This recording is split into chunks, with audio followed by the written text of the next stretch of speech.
eu quero sugerir alguns repertórios literários para você, tá? Eu quero sugerir alguns repertórios literários. Por exemplo, a questão do 1984 de George Orwell, né? Que é o livro, tá? Aí você fala assim, ô Lara, pois é, mas é porque ele já foi tão usado no Enem, e daí, gente, ele tem várias temáticas. Você pode usar em relação a questões ligadas, toda espécie de controle, tá? Toda espécie de controle, toda questão ligada à invasão de privacidade, totalitarismo, controle de mercado sobre a sociedade, toda questão que toque isso, você consegue usar 1984, tá? Que vai falar daquele futuro totalmente distópico, né? Em que o Estado, de fato, ele vai impor um determinado tipo de regime às pessoas, né? E ninguém pode sair fora daquilo ali, porque senão vai ser penalizado. Tá? Então, tá aí uma citação literária que você consegue utilizar grandemente. Outro que você pode usar foi o que eu já tinha falado para você, né?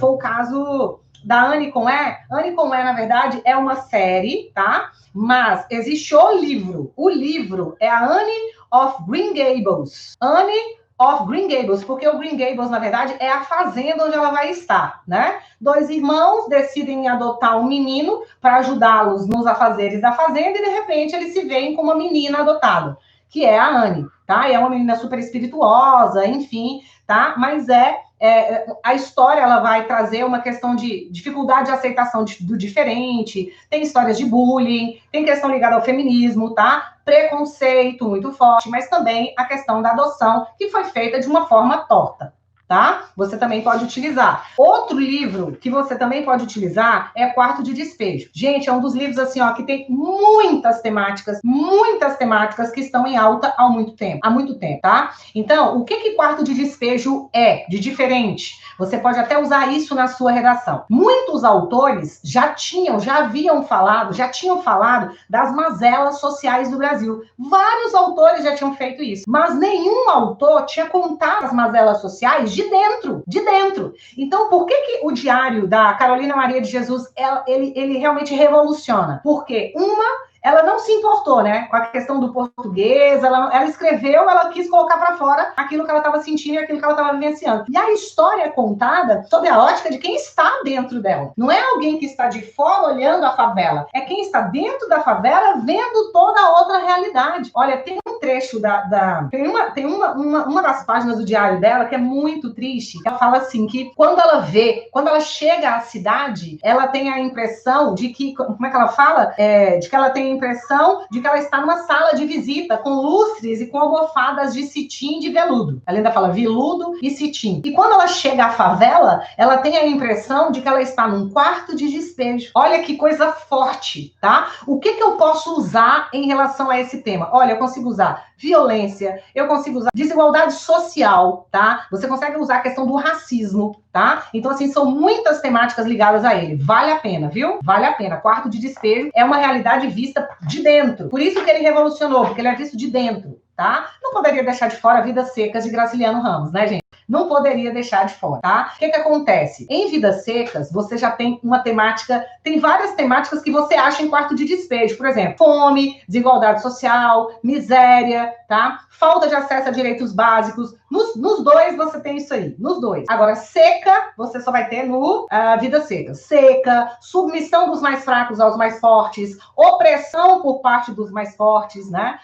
Exploração do trabalho, tá? Do pequeno, do trabalho do alheio, injustiça contra os mais fracos, tá? Outra questão, gente, essa aqui, ai meu Deus, o que acontece? Nós estamos vivendo um período, né? Nós estamos num momento aí, essa questão dessa pandemia, ela mexeu muito com a saúde mental de algumas pessoas. E aí, o que acontece? Infelizmente, quando a gente fala em saúde mental, a gente vai falar em ansiedade, a gente vai falar em angústia, em sofrimento, tá? A gente vai falar em suicídio, tá? E aí, nós temos aquela questão dos sofrimentos do jovem Werther, né? Os sofrimentos do jovem Werther, gente, chegou a ser um livro proibido na Europa, tá? Ele é um livro se não me engano, 1774, ele é século XVIII, foi lançado no século XVIII, e o que aconteceu? O jovem Werther, ele, na verdade, ele é alguém que, ele sai, ele não tá perto da família, ele tá longe da família, e aí ele acaba se apaixonando pela Lotte, né, e ele, na verdade, sabe que aquele amor é um amor impossível, ela é comprometida, ela é noiva de um cara, enfim, só que aí ele começa a se encontrar com ela, eles passeiam, eles conversam, e num determinado dia acontece um beijo, né, e é o beijo mais sublime da história da literatura, é o beijo entre o Werther e a Lotte, né, se você nunca ouviu falar, depois você pesquisa aí, você vai ver que é o beijo mais sublime, tá, e o que acontece é que depois disso, ela fala, olha, nós não podemos mais nos encontrar, eu sou comprometida, e aí ele então fala, tudo bem, mas ele sofre muito com isso, né, ele sofre muito com isso, demais, e aí ele vai para casa, e ele pede a um funcionário dele para procurar o marido da Lotte e pedir um revólver emprestado, uma arma emprestada, alegando que ele ia fazer uma viagem. Aí o que acontece? Ele vai e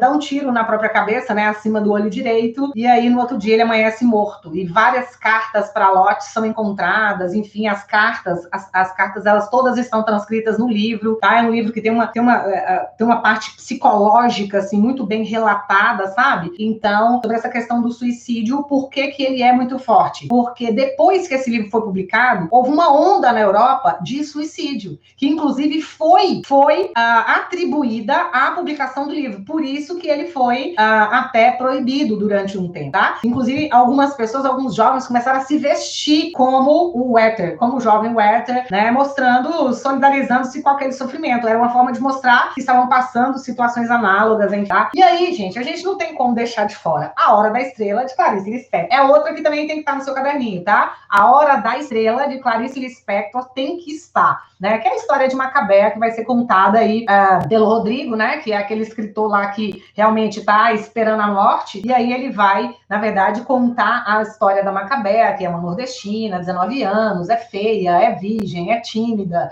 né? Ele realmente coloca essas situações todas e que vai chegar, é maltratada por uma tia no Nordeste, enfim, e que essa menina, ela um belo dia, ela consegue determinados acessos, ela vai morar com as Três Marias lá, né, enfim, e o que acontece é que ela era tida, né, era sempre relatada como fraca, né, ela consegue um namorado, e aí pede esse namorado pra amiga, tal, pra uma das Marias lá, e aí um dia ela falou, sabe de uma coisa? Eu vou procurar uma cartomante, eu quero saber o que vai acontecer da minha vida. Aí ela vai essa cartomante, que inclusive era falsa, tá? Não era uma falsa cartomante, chega pra essa mulher e fala assim, ó, negócio seguinte, querida, negócio seguinte, sua sorte é essa, fala pra ela qual seria a sorte dela, e ela sai de lá saltitante. Quando ela vai atravessar a rua, ela é atropelada e morre. E assim, naquele momento em que ela tá ali no chão atropelada, né, pela Mercedes amarela, ela então, eles falam que foi o momento em que ela foi vista, né? Então, é muito uma crítica, uma ironia, a invisibilidade do pobre, a invisibilidade da pessoa carente, tá? Da pessoa que vem, na verdade, né, dos migrantes de uma maneira geral, tá? Da invisibilidade dessas pessoas em função da classe social que elas têm. Por que é a Hora da Estrela? Porque naquele momento em que ela recebe a atenção das pessoas, né, em que ela está ali vítima de um acidente, ela então tem o maior momento, né, de felicidade. Por isso a Hora da Estrela seria o momento do glamour, né, da vida dela, que foi exatamente o momento da morte. Então, dá para você conectar com problemas existenciais, tá? Vazio existencial, solidão, desigualdade, a questão do autoconhecimento também, né? A ironia a essa forma, a essa questão da invisibilidade do pobre, tá? Conflitos de classes sociais, você também consegue colocar. Você também conseguiria... recordações do escrivão Isaías Caminha, né? Você também consegue colocar, que é aquele caso, né? Que o Isaías, ele, na verdade, é um mulato que ele para e fala, gente, mas o povo negro sofre muito. Ele vê uma notícia e vê que o povo negro sofre muito. Aí ele resolve sair de onde ele está, vai para outro lugar e fala o seguinte, ó, sabe de uma coisa? Eu vou, na verdade, tentar mudar essa história. Então ele sai de onde ele está e vai buscar, né, oportunidade em outros lugares, acaba se tornando jornalista e tal, mas ele descobre um segredo de um dos chefões lá do jornal e ele só consegue subir no jornal porque ele descobriu esse segredo. Ele meio que começa a chantagear o cara, né, para poder subir, e ele sobe, e quando ele sobe, que ele atinge o topo, ele fala, olha, peraí, mas cadê aquele jovem, né? Cadê aquele jovem que pensava que iria mudar a situação? Cadê aquele jovem que veio para escrever de uma outra forma, né? Então ele vê que ele se tornou mais um e tal, e depois, no fim, ele se transforma em um político. Ou seja, terminou tudo em pizza, né? Terminou tudo em pizza. Agora, um último aqui, os meninos, que eu acho que seria relevante para vocês, A Peste, de Alberto Camus. Por quê? Em função dessa própria questão da pandemia, tá? Porque no A Peste, o que acontece? Você tem lá saúde pública, você tem uma análise sobre questões da saúde pública, você tem importância da informação à população, importância do saneamento básico, tá? Você tem críticas a todo esse sistema de saúde pública de uma maneira geral, né? Porque, na verdade, é contada sobre a visão de um médico que está na linha de frente de combate. Isso me lembra muitas coisas do que a gente está vivendo hoje, tá? E quando veio a pandemia ela escancarou muita coisa, né? Ela escancarou um sistema público de saúde que todo mundo sabe que está falido, mas escancarou isso aí. Ela escancarou a questão da desigualdade em função do acesso à internet no Brasil. Ela escancarou a desigualdade em relação ao acesso à educação, tá? No Brasil, ela escancarou isso aí também. E, na verdade, ela desnudou, né? Uma série de mazelas da sociedade que estavam debaixo do tapete. A Peste, ele também faz isso, sabe? Ele fala muito da questão das medidas profiláticas, que a população tem que ter consciência para se proteger de doenças. Então, dá para você fazer conexões caso apareça alguma coisa relacionada à questão do coronavírus, tá? A própria questão do combate às epidemias, né? Você também consegue fazer uma correlação. E também não deixa de ter aquele lado da solidariedade, da solidão das pessoas que ficavam isoladas, da própria questão da morte, tá? Então, a questão da peste, ela também é bastante relevante. É claro que nós sabemos que é um livro que, na verdade, metaforiza toda a questão da Segunda Guerra Mundial.